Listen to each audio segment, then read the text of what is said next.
welcome to the College of Arts and Sciences 4th Annual Gamecock Teaching Days. This year, we're showcasing some of the best and highest quality online teaching we have in CAS. And we're so pleased you all could join us for today's session, so now I'd like to introduce you all to Dr. Alana M Breen, who is a senior instructor in the Department of Languages, Literatures, and Cultures. So typically, Alana handles 3 courses a semester, and she teaches across 3 different programs. This is her 3rd time being invited as a presenter for GTD, once for her work in Spanish 305, a second time for her work in Portuguese 122, and now for her work in Comp Lit 150, the title of which is Values and Ethics in Literature. It's a course that she's been teaching every semester since spring 2018.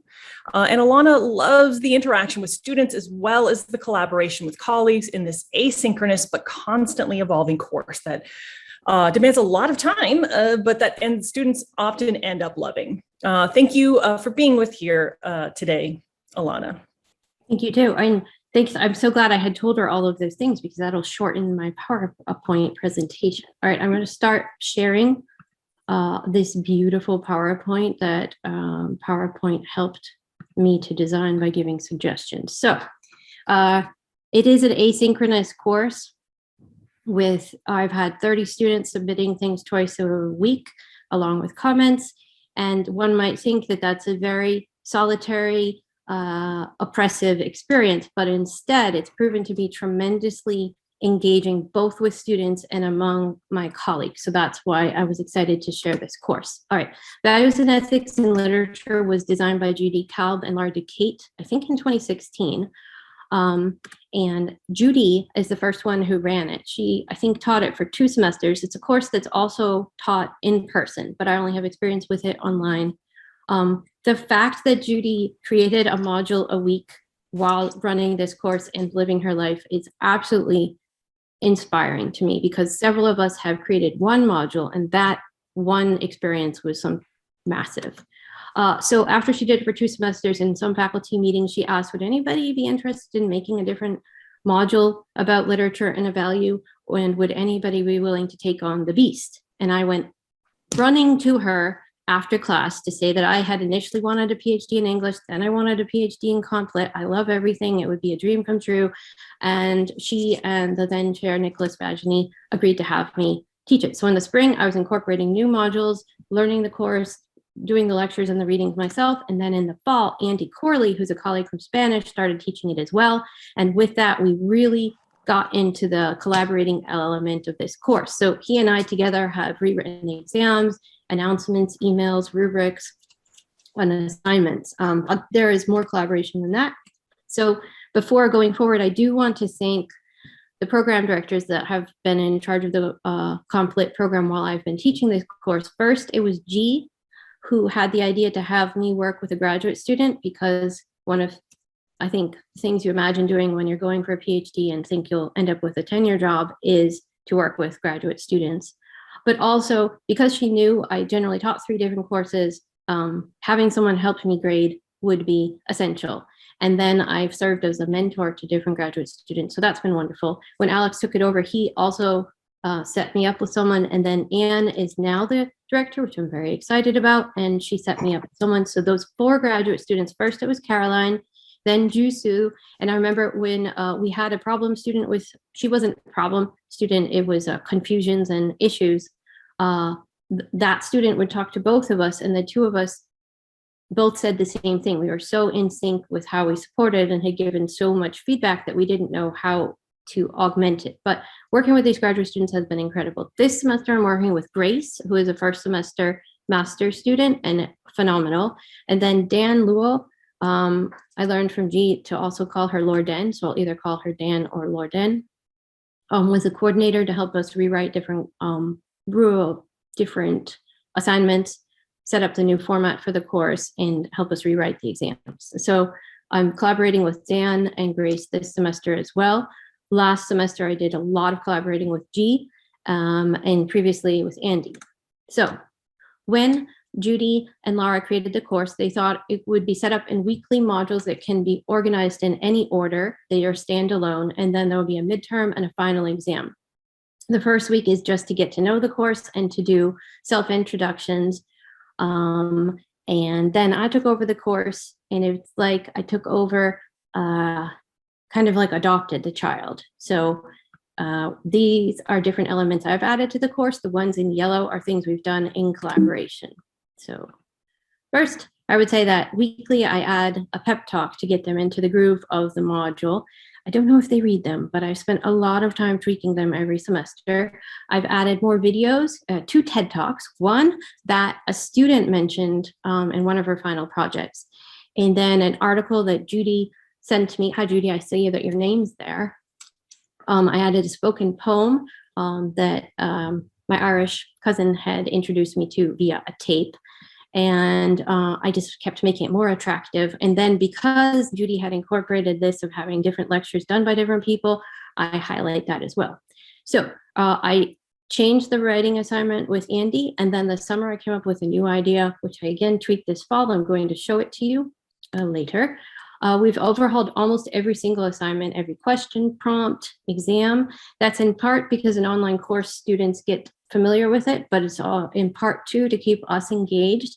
And then the biggest element that Andy and I, and then Lorden and I, G and I are thinking is that we want to create questions and prompts that the students cannot take stabs at without having listened to the incredible lectures or having read the beautiful text. So they can't just say, share their feelings.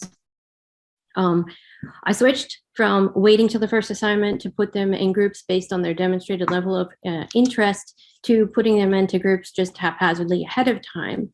I also learned from Andy and from G different ways to set up the blog. So initially the blog and the DB, the discussion board, were in different formats, but having them in one is immensely easier. I've also learned how to put the rubric in the assignment and grade that way.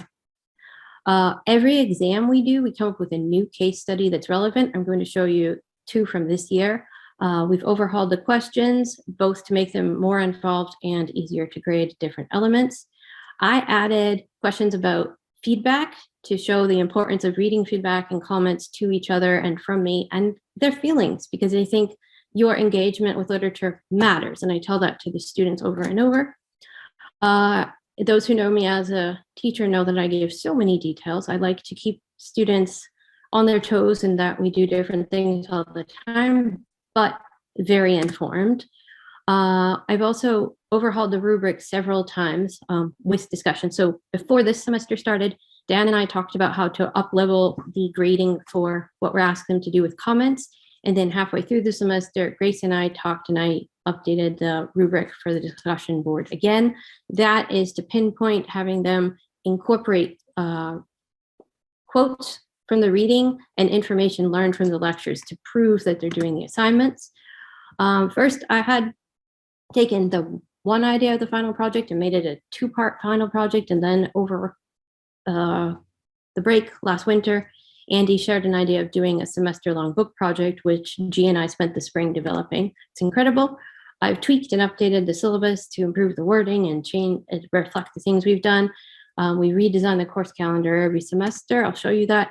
And then this semester, after reading a book called Radical Hope this summer, I was in a conference about online teaching with Coastal Carolina, and they sent us the book by the keynote speaker, Kevin Gannon. And I'm just in my older age and in this time of pandemic teaching, online teaching, aware the students are doing jobs, I decided to add a clause that they can ask for an extension twice for any reason.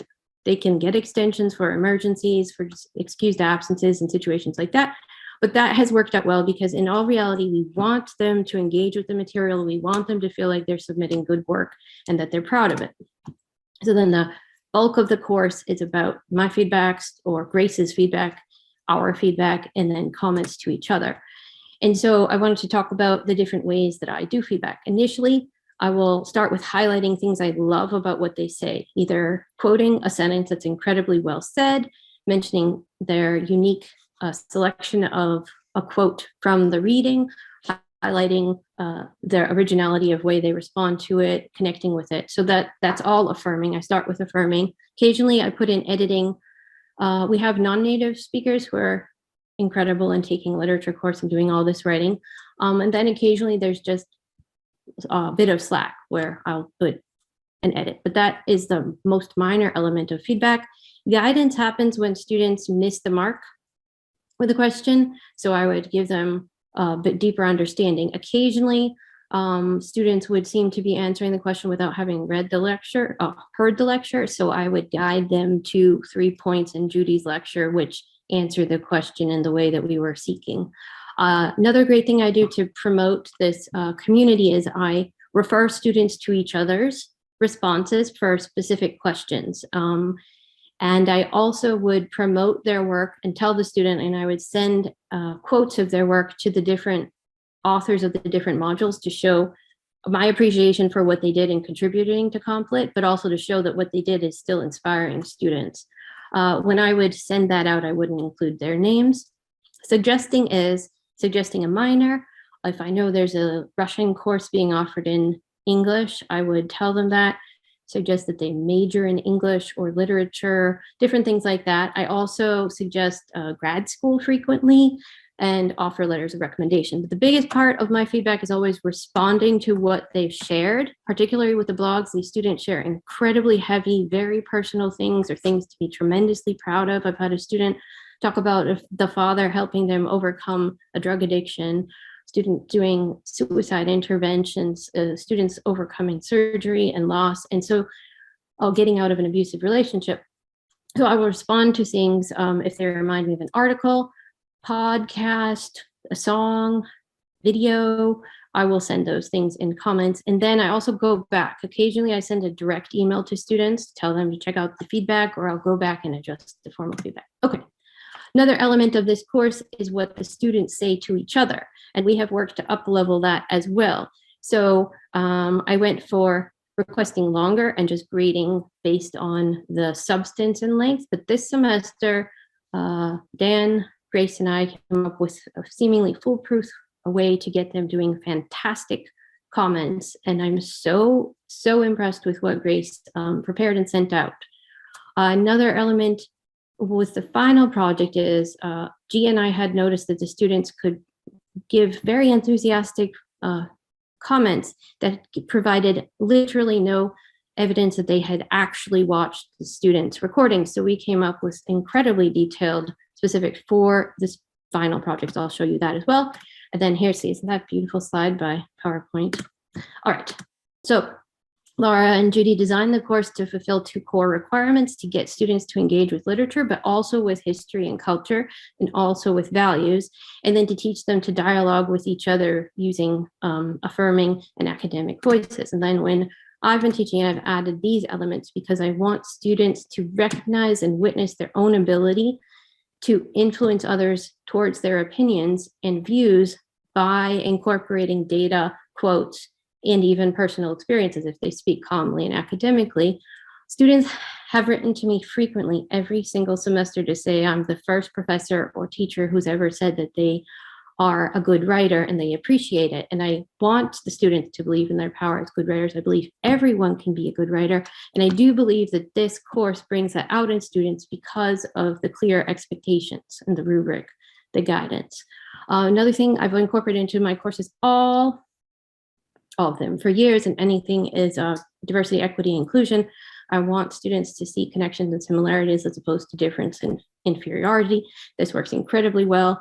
I think it's on everybody's heart, particularly in languages, literatures, and cultures. And so that's seen in the different modules that have been created. And then sharing, I want them to get the love of literature and to share it with other people to take the course, other people to take other literature courses.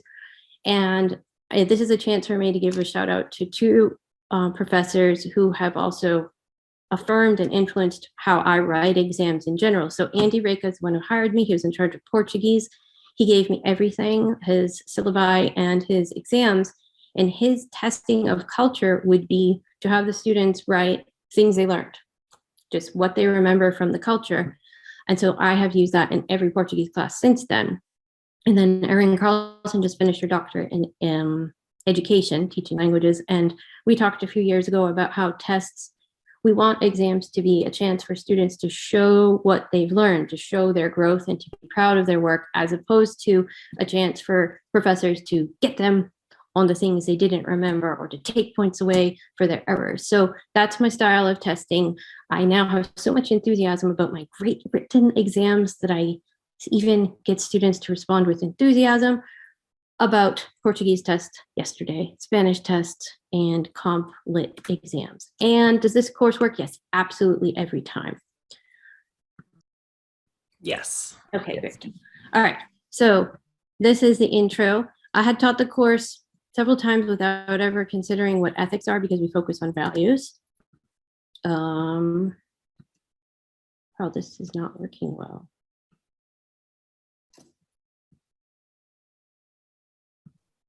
It is not working. I'm just going, do you still see it? Okay. Yeah, we can see it from here. All right. So then I wanted to point out the difference between how we differ values in this course from things we value. And I created this slide to help students really recognize what we're looking for with regards to values in Comp Lit. So I say I don't want it to be family, friendship, something that we value, but more like a personal quality that you strive to express through your actions. And so they had to do 2 slides, one with their pronouns and nickname, evidence of where they come from, and something interesting about themselves. The other slide with a defining value. So this is the first chance to try and see if we see the same way what a value is and explain how it relates to their life, and then help on how to do comments. And then I did a slide where I talk about myself, my cat, my values, loving animals, and then Grace did hers, and you see how we're similar spirits. Okay, so then we'll stop share, and now I have to find the complete screen itself. Okay, so now do you see the, yes you do, right? The complete page. Okay, so every week I would do an announcement with lots of details about what to expect. I have This Is Me intro, which I hadn't done in any course.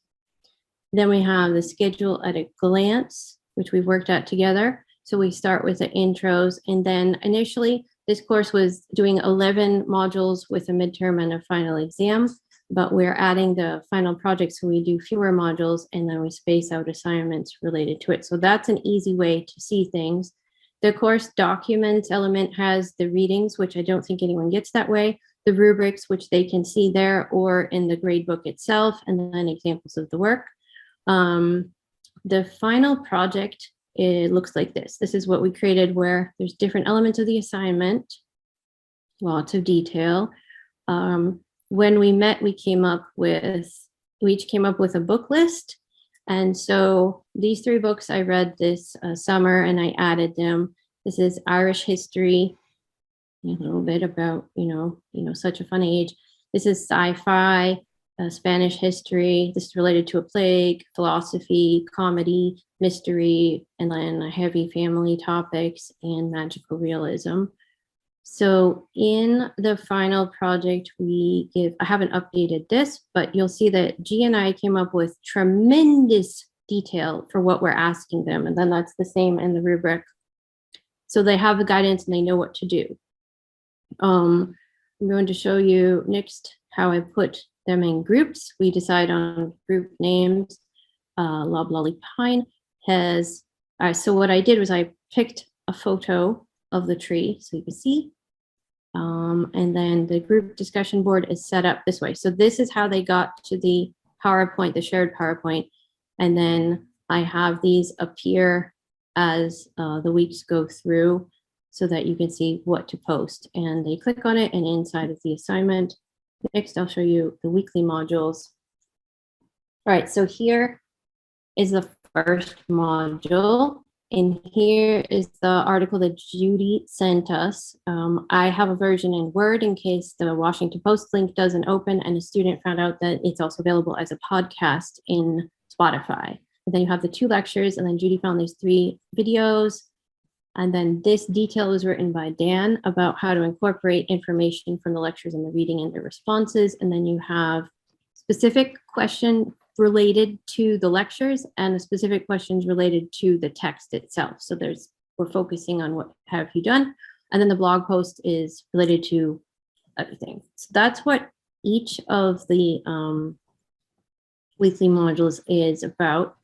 In the righteousness module, wait a minute, not in the compassion module, I incorporated a TED Talk that a student found, and Dr. Andrew Kaufman is known by Judy and Alex from our department as this beautiful evidence of a teacher bringing his students to discuss Tolstoy with prisoners, and it breaks down a lot of prejudices because of talking about one's experience.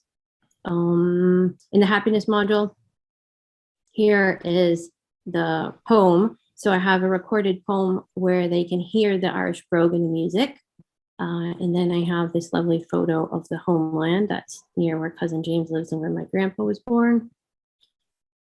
And then you'll see in the midterm and in the final exam, there's just so much information telling them how to prepare, what to expect, what to do, and what it'll be like. I started doing the exams on RLB so that they don't have access to the lectures, but they can use notes.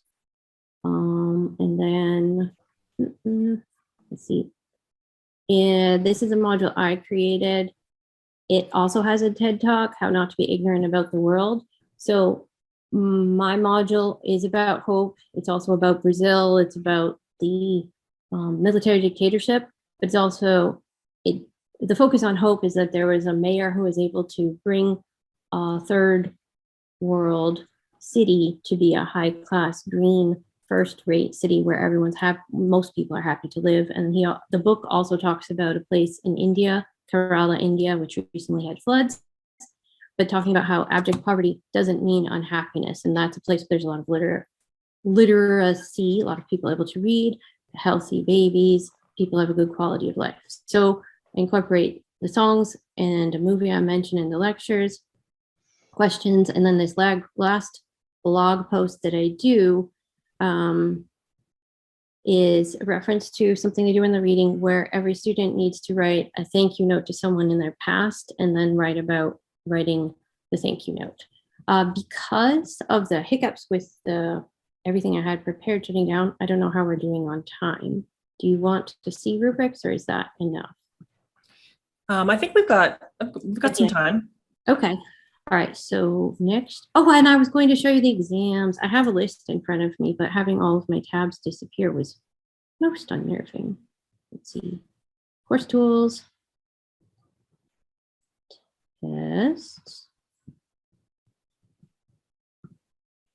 and then tests, and then the midterm that we just did. So this is another evidence of how we share. I came up with a great idea. I sent it to Dan and Andy. Andy immediately had another sentence or quote from another article, and then Dan came up with a little bit more to make it more nuanced and careful in its writing. And so then we end up with 2 paragraphs that cover something very pertinent and relevant, and then the clear rubric and the 4 links, but where they wouldn't click on the link to see it. And then the prompt is to use the depth of their knowledge from 2 modules to talk about the bigger context of a conversation about race. Then we have questions where they give feedback to the feedback. And they've been warned over and over, you'll need to talk about comments you received and feedback you received, comments you gave. So things you learned from your partners or from your peers, feedback you've received from a peer, comments you receive from Grace, 2 kinds. And I clarified that I want affirmative feedback because one time a student wrote, Prof. Breen said I should use quotes. I'm like, yeah, that's also in the rubric. Then we have a set of questions that are not too nitpicky. They're detailed. They're highlighted in the lectures. And at the end, this is a question that Grace and I came up with for a final question. Which module has most broadened your understanding of a value and what have you learned from the most? So that is a midterm. And then the final exam from the spring, the essay was from Dan, and it's about the environmental effects of COVID, good and bad. The fall one was about ethical distribution of the vaccine. So we do try and keep it related to pertinent things. I've also done one on prison, the experience of prison in the United States versus Sweden. I've done that a couple of times. So here's the rubric. And then there are simpler questions. Then at the end, there's free response, which is first about the HOPE module, and then your favorite module and why, most challenging module and why, feedback, comments given and comments received. So one rubric that has been updated 5 times, and you'll see there's a lot of words now. But now it's set up so that there are questions based on the lecture. Do you understand? Element, are you incorporating references showing 2 things you learned from the lectures? You don't have to quote the person, but you need to show that you've learned from the lectures. Then there's reading-based questions where you incorporate a quote, but the quote needs to be one that you found on your own rather than the ones that were highlighted in the lecture over and over. Then we have up-leveled the rubricing for how they do comments. So instead of just being about length and affirming and being polite, it's about, are you contributing to the academic conversation and building it up? So the students in their final exam particularly have often said that the community in their small group is tremendous, where they feel safe sharing different views and where they are grateful for different views that their peers have shared with them because of their ability to provide other ideas and to counter, say, oh, I read it differently and this is why. And then here we have the final project rubric.